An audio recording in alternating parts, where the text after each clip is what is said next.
Maylene turned her back and she saw all the Riolus looking at her curiously. "Hey!" She bent to them. "Aren't you the most cutest little babies in the world?" she asked, smiling. Every Riolu looked at each other.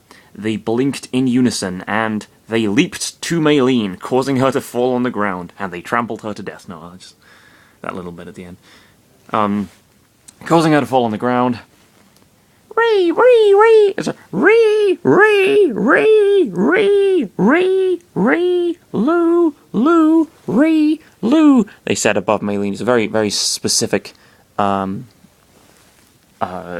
bit of dialogue. They said above Maylene. "Ah! Please, stop! You're all tickling me! Ha ha ha ha ha! Please, I beg for mercy, please!" She pleaded, laughing. Tears were coming from her eyes since all the Riolus were tickling her.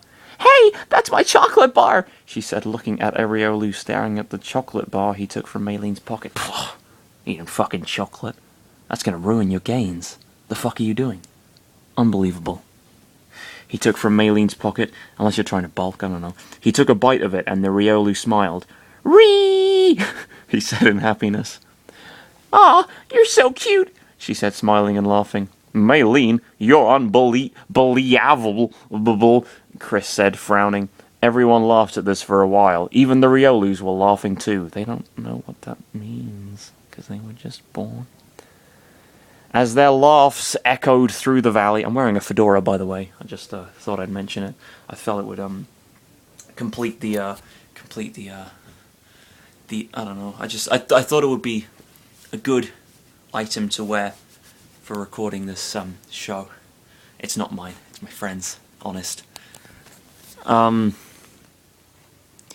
As their laughs echoed through the valley, Chris noticed that Lucario's father walked to him while everyone was laughing. "You, come here for a moment," Chris's Lucario's father said to Chris. "Huh? For what?" Chris asked. "Just come quick," he said, leaving inside a cave. Chris made a confused face and he followed him. Both of them found a small entry to a cave where the Lucario walked inside without looking back. Chris stopped in front of the cave before he went inside to the Lucario. "What is it?" Chris asked as he looked around. "Why are you taking me here?" "I need to show you something very important." "Important?" "Yes, and it is right here." He stopped in front of wall. There were torches with fire around the cave. In the wall, there was a picture of a giant Lucario glowing. Letters were shown around the image too. Chris blinked surprised at the image that he examined every single part of it. "God, what is that?" "That picture," he said as he turned to face Chris, "is my son." The picture is his son as well. Damn, that's fairly impressive. I didn't know you could father inanimate objects. Huh? And why is he in that wall?" "I need to tell you a myth of the Valley of the Aura." He turned his back to look at Chris. "It's a myth of a legendary Lucario." "A myth of a legendary Lucario?" Chris repeated, confused, before he got in a thinking position. Again, is that the thinker? I don't know. "Wait, you don't mean my Lucario?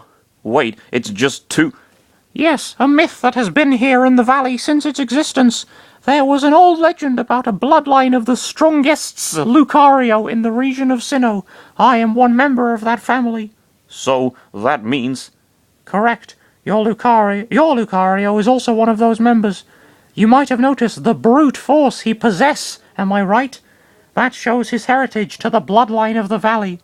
Well, he used to do push-ups under the bed every morning. When I asked him if the bed was heavy, he said it wasn't heavy at all for his back, that he kept going for a while." Chris said, "What are you talking about?" Lucario's father said, No. "Then I was right. However, my son is special." "Special about what? His strength?"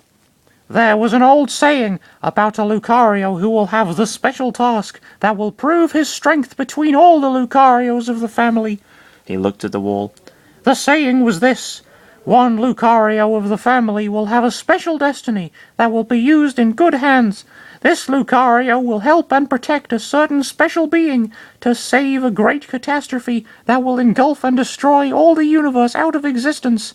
The special being is the world traveler, the human who is from another world and will save all the worlds from the ultimate destruction. Fuck, that is a very specific prophecy. Gee whiz, I wonder what that could pertain to. I wonder what the subject of that prophecy could be. I wonder who it could possibly refer to. This is really good writing, Aura Channeler Chris. Really subtle. Really well devised. Really careful. There's no conflict in the story at all. There's nothing. There's no core. It's just stuff happening. There's no actual development to this story at all. There aren't any meaningful interactions between any characters beyond I like you. I'm not sure about you. I like you now. It's so fucking two-dimensional. And will save all the worlds from the ultimate destruction. Ellipsis. Chris looked stupidly shocked at this. Oh, no. No. No. No. No. No. No. No. What is it, world traveller? Lucario's father asked with a small smile. Look, this is so sudden to me about the world traveller thing. Chris gulped. I mean, I'm some kind of hero because of this prophecy? Yes, he said simply. Okay, fair enough. The simpleness of the yes made Chris uncomfortable. Well, that's all you're going to say to me? Chris asked. Yes, he repeated. But this is just so stupid, Chris yelled. Yeah, no. Well, yeah, that's true. Chris yelled, I'm a destined teen to save the world. I thought it was a good idea to save them, and just that. But the world traveller? I expected you to react like that, the leader said with a chuckle. In truth, you have a destiny full of perils and dangers ahead of you. When you accepted the task to save the worlds, you became the world traveller instantly.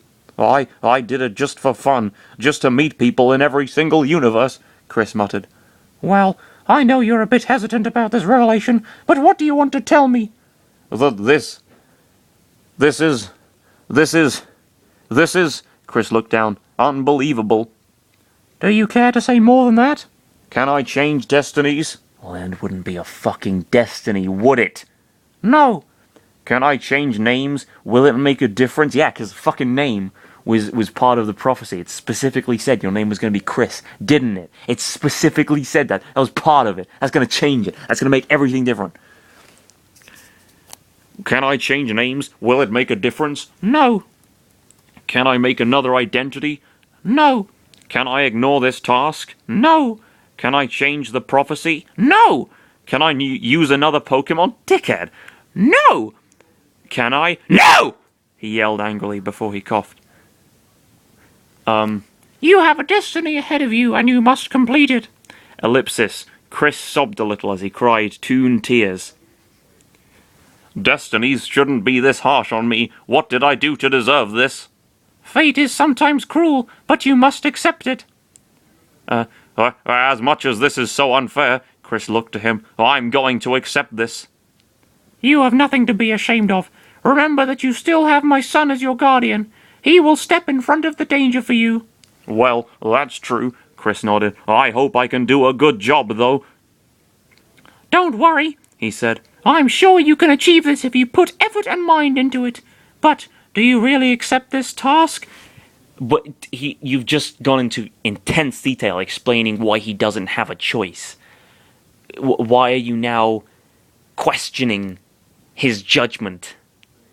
That seems unwise. Chris gulped.